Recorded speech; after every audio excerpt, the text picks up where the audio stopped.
ہمارے عقل اور شعور کو اور بڑھائے، ہمیں اللہ کے اور قریب کر دے۔ ہم اگر زمین پر رہ رہے ہیں تو اس میں جو کچھ ہمیں نعمتیں مل رہی ہیں ہم اس کا شکر ادا کریں، ان کو نعمتوں کو استعمال کریں اور پھر اپنے رب کا شکر ادا کریں، اس سے خود بھی فائدہ اٹھائیں اور دوسروں کو بھی فائدہ دیں۔ آپ دیکھیں گے سبزیاں جو اگتی ہیں جنہیں ہم کھاتے ہیں، اس سے ہماری باڈی کی گروتھ ہوتی ہے، ہمیں صحت ملتی ہے، ہمیں طاقت اور قوت ملتی ہے زندہ رہنے کے لیے۔ پھر آپ دیکھیں پھول پودے جو اگتے ہیں یہ کس لیے اللہ نے اگائے؟ ان کا کوئی مقصد نہیں ہے، لیکن کس لیے؟ تاکہ ہم انہیں دیکھ کر خوش ہوں۔ اللہ تعالیٰ نے ہماری خوشی کے لیے یہ پھول پیدا کیے۔ پھر آپ دیکھیں یہ جو ہمارے گھر ہیں جس میں ہم رہتے ہیں، پھر ہماری جاب سے جہاں ہم کام کرتے ہیں، ہم رزق کماتے ہیں، روزی کی تلاش میں نکلتے ہیں، پھر ہم اپنے گھروں میں جو بھی سہولتیں ہیں وہ ہمیں میسر ہوتی ہیں۔ تو یہ تمام سہولتیں جو اللہ تعالیٰ نے ہمیں دی ہیں اس پر شکر ادا کرنا یہ بھی عقل والوں کا کام ہے، اور اس میں ہم نے جو فائدے حاصل ہوتے ہیں اس سے ہم اپنی زندگی کو پازیٹیو وے میں لے کر جائیں۔ پھر آگے آ جائیے، واختلاف اللیل والنہار، اور رات اور دن کے آنے جانے میں۔ اب رات اور دن پہ بات کر لیتے ہیں۔ اللہ تعالیٰ نے رات سکون کے لیے بنائی اور دن کام کے لیے بنایا۔ رات سکون کے لیے اس لیے بنائی کہ ہماری باڈی اس وقت سکون چاہتی ہے اور ہمیں سکون دینا چاہیے اس کو۔ نبی اکرم صلی اللہ علیہ وسلم عشاء کے بعد جاگنا ناپسند فرماتے تھے۔ آپ صلی اللہ علیہ وسلم ہمیشہ عشاء کے بعد سو جایا کرتے تھے اور رات کے تہجد کے وقت اٹھا کرتے تھے، پھر آپ دن بھر کام کیا کرتے تھے۔ تو یہ کیا تھا؟ یہ اللہ کا وہ قانون ہے جو اللہ اور اس کے رسول نے ہمیں دیا ہے۔ اب ہم اس قانون کو کیسے فالو کر رہے ہیں ذرا ہم کمپیئر کریں اپنی زندگی سے، رسول اکرم صلی اللہ علیہ وسلم کی زندگی سے۔ نبی اکرم صلی اللہ علیہ وسلم کا جو روٹین تھا وہ دن میں کام کرنا اور رات کو آرام کرنا ہوتا تھا۔ آپ صلی اللہ علیہ وسلم عبادت کے لیے بھی رات کو اٹھا کرتے تھے۔ آج ہمارا کیا کام ہے کہ ہم رات بھر جاگتے ہیں اور دن بھر ہم سوتے رہتے ہیں۔ جو ہمارے امیون سسٹم ہے وہ ہمارا ڈسٹرب ہو چکا ہے، کیونکہ ہماری باڈی میں کچھ ایسے سسٹمز ہیں جو رات کو زیادہ پراپر طریقے سے کام کر رہے ہوتے ہیں اور دن میں اس کو انرجی چاہیے ہوتی ہے، جو انرجی ہم اس کو نہیں دے پاتے۔ ہمیں وائٹامن ڈی نہیں ملتا، صبح کی دھوپ سے ہمیں وائٹامن ڈی ملے گا تو ہمارے اندر قوت طاقت پیدا ہوگی کام کرنے کی۔ جب ہم دن میں دیر سے سو کر اٹھتے ہیں تو ہمارے مزاج میں چڑچڑاپن ہوتا ہے اور ہم اس طریقے سے کام نہیں کر سکتے جس طرح سے کرنے چاہیے۔ جبکہ اگر ہم رات میں جلدی سوئیں، کم از کم 10 بجے تک سو جائیں، رات کو جلدی سوئیں تو صبح ہماری پراپر طریقے سے نیند پوری ہو جاتی ہے، اور جب ہم صبح اٹھتے ہیں تو ہم فریش ہو جاتے ہیں۔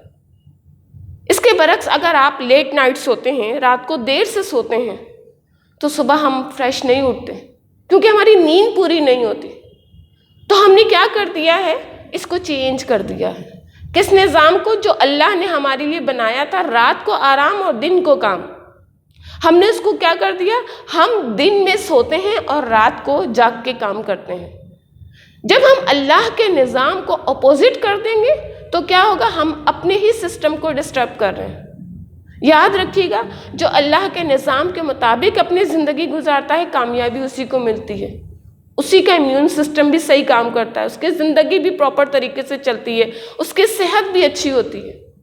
یہ جو آج ہم اپنا نقصان کر رہے ہیں نا، راتوں کو جاگ کر اور دن میں سو کر، یہ بہت بڑا نقصان ہے۔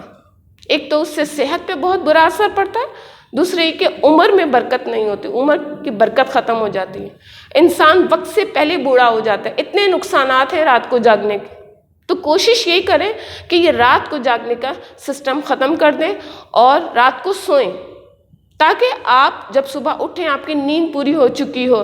اب نیند کو پورا کرنے کے لیے آپ دن کا ٹائم استعمال نہ کریں، بلکہ دن میں دوپہر کے کھانے کے بعد آپ تھوڑا سا نیپ لے لیجئے، کیونکہ یہ سنت ہے، اسے قیلولہ کہتے ہیں۔ 15 منٹ، 10 منٹ، آدھا گھنٹہ نیپ لے لیجئے۔ اگر آپ یہ اس کے مطابق اپنی زندگی گزاریں گے تو آپ عقل والے ہیں، ورنہ بے عقل ہیں۔ اللہ تعالیٰ نے ان لوگوں کو جو اللہ کے نظام کو اپوزٹ کر دیتے ہیں، اللہ کی مرضی سے اپنی زندگی نہیں گزارتے، جو اللہ نے حکم دیا ہے ویسے نہیں کرتے، ان کو چلتے پھرتے جانور کہا ہے، دابۃ الارض۔ یہ وہ لوگ ہیں جو زمین پر چلتے پھرتے جانور ہیں۔ اللہ تعالیٰ ہمیں ایسے لوگوں سے بچائے اور اپنے نظام کے مطابق زندگی گزارنے کے طریقے پر چلائے۔ آمین یا رب العالمین۔ السلام علیکم ورحمۃ اللہ وبرکاتہ۔